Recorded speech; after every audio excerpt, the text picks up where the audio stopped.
মা আর আমি রেডি হই সকালবেলায় বেরিয়ে পড়লাম ঠাকুরের কাছে পুজো দিতে। সকাল না একটু বেলার দিকেই গেছিলাম, কারণ সকালবেলায় প্রচুর ভিড় হয়। এই 11:30-12টা নাগাদ আমি আর মা বেরিয়ে পড়িয়েছি। মন্দিরের সামনে চলে এসেছি। ডাবও কেনা হয়ে গেছে, 2টো ডাব নিয়ে নিয়েছি। কী দাম আজকে পুজো বলে একটু বেশি দাম, নর্মাল দিনেও থাকে, যাই হোক। সামনেই মন্দিরের সামনেই আমরা ফুলের দোকান পেয়ে গেছি। এখান থেকেই ফুল, মোমবাতি, ধূপকাঠি, তারপরে শাঁখাপলা, লোহা সবই নিয়েছি এখান থেকেই। আর মালাও ছিল, মালাও নিয়েছি, এখান থেকেই মালা নিয়েছি। দেখলাম এখানে একটু দামটা বেশি, সামনেই আবার মন্দিরের পেরিয়ে গেলে ওখানে আবার আরও সব নিয়ে বসে, তাদের কাছেও দামটা একটু কম। ফুল নিলাম, জবা ফুলের মালা একটা নিলাম। সেই দিন গিয়েছিলাম, দেখছি সবাই পড়াচ্ছে, সবাই বলছে আমি তো নিলাম না, তাহলে যেদিন পুজো দিতে আসবো সেদিন দেবো। কালকেই সবাই অনেকে পড়িয়েছে যাদের বড় বড় মালা দিয়েছে। দেখো এখানটায় কত ভিড়, বসারও ব্যবস্থা করেছে এদিকে একটা ভালো, যারা একটু পুজো টুজো দেখতে পারবে বসে, বয়স্ক ঠাম্মি ঠাম্মি যারা আছে। আর ভালোই ভিড় আছে, দুপুরবেলাতে গিয়ে দেখছি ভালো ভিড় আছে। তারপরে আমরা এখানে সব এইগুলো মা এক এক করে সব নিচ্ছে। আর এই ডাবটার এতটা ওয়েট হয়ে গেছে, 14বার শুধু হাতে তুলে তুলে এইদিকে কোলে কোলে নিচ্ছি। আমি যদি ছিঁড়ে যায় গেল, ডাব ফাপ ফেটে গেল আমার সব।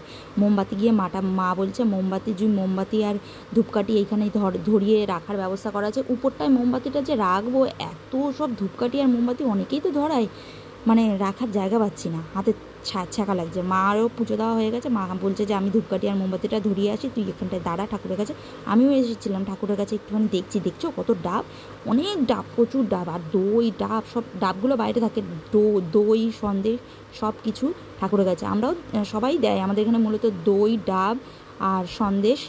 আর এবার তো শাঁখা, সিঁদুর, আলতা, মোমবাতি, ধূপকাঠি সব দেবেই মায়ের কাছে। প্রচুর ডাব। আমি আবার জিজ্ঞেস করছিলাম যে কখন এই ডাব দিয়ে এই চরণামৃত্যুটা কখন হবে রে, ভাইদের জিজ্ঞেস করছিলাম। বললো আজকে রাত্রি 10টার সময় হবে, আসো। আচ্ছা ঠিক আছে। তারপরে এই ঠাকুরের কাছে সেখানে গল্প করছি, দেখি ছোটকামেশো এসছে। ও ছোটকামেশোকে তোমরা জানো না, অঙ্কুরও ছিল। ছোটকামেশো হচ্ছে মেজো পিসির বর। বুঝতে পারিনি যে ভিডিও করছি বলে, গল্প করতে করতে এক ফাঁকে ভিডিও করে নিয়েছি। বললো এই এসছি, আমারও পুজো দেওয়া হয়ে গেছে। পুজো দিয়ে ফেরার পথে দেখি আমারও জল তেষ্টা পাচ্ছে। আমি কি ডাব তো সচরাচর খাওয়া হয় না, খাইও না আমি খুব একটা ডাব। আমি এই ফাঁকে একটা ডাব খেয়ে নিই, জল তেষ্টা পাচ্ছে তো ডাবটাও খেয়ে নিই, কাজে লাগবে। সোনালি রঙের যে ডাবগুলো হয়, সে ডাবটা একটা নিয়েছি, ভালোই জলটা ছিল। প্রথমে মা বলছিল ডাবটা জল হবে কি হবে না, 60 টাকা নিল, বলে খেয়েই দেখো না জল হবে কি না। জলটা খেতে খেতে আমি যে না, ভালোই আছে, অনেকটা পুরো ভর্তি ছিল ডাবের জলটা। খেতে খেতে দেখছি যা শেষ হয়েছে, একটু শ্বাস ছিল। আমি কি শ্বাস আছে কাকু, একটু কেটে দাও না, কেটে দিয়েছে। ভালোই শ্বাস ছিল, মানে হালকা ফুলকা শ্বাস হয়েছিল একটু একটু। তারপরে আমি মাকে বললাম, মা ওগুলো খাবে।